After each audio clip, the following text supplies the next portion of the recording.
आता वाजलेत बरोबर 9:56 आणि आता अगदी काही क्षणातच या ठिकाणावरून राज ठाकरे शिवतीर्थावरून आता चर्चगेटच्या दिशेने रवाना होतील।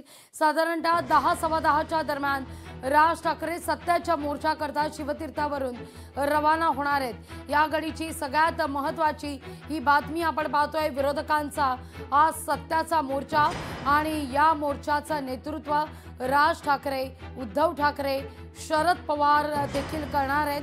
विशेष म्हणजे काँग्रेसकडून या मोर्चात कोण सहभागी होणार अद्यापही गुलदस्त्यात आहे, कारण हर्षवर्धन सपकाळ हे बिहारच्या दौऱ्यावर आहेत।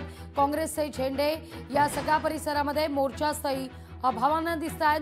बॅनरबाजी काँग्रेसकडून कुठेही करण्यात आलेली नाहीये, त्यामुळे मविया आणि मनसेचा हा सत्याचा मोर्चा विशेषत्वानं मोर्चा सुरू होण्यापूर्वीच चर्चेत असल्याचं पाहायला मिळत आहे। साधारणतः पुढच्या काही मिनिटातच अगदी थोड्याच वेळात राज ठाकरे शिवतीर्थावरून आता चर्चगेटच्या दिशेनं रवाना होतील आणि लोकलनं प्रवास करत या मोर्चात सहभागी होणार आहेत। या मोर्चाला साधारणतः दुपारी 1 वाजता फॅशन स्ट्रीट पासून सुरुवात होईल आणि बीएमसीच्या मुख्यालयापर्यंत हा मोर्चा येऊन धडकेल।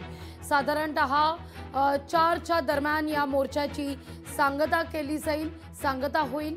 दुपारी 1 ते 4 ही वेळ ठेवण्यात आली आहे, कारण कुठेही मुंबईकरांना वेठीस धरलं जाऊ नये, ट्रॅफिक जाम होऊ नये, मुंबईकरांची गैरसोय होऊ नये याकरता म्हणून दुपारी 1 ते 4 अशी ही या मोर्चाची वेळ।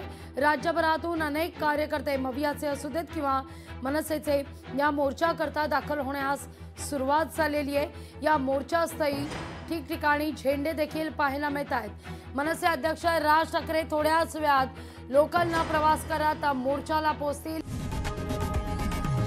लोकशाही मराठी ऐका, पहा, जागरूक रहा।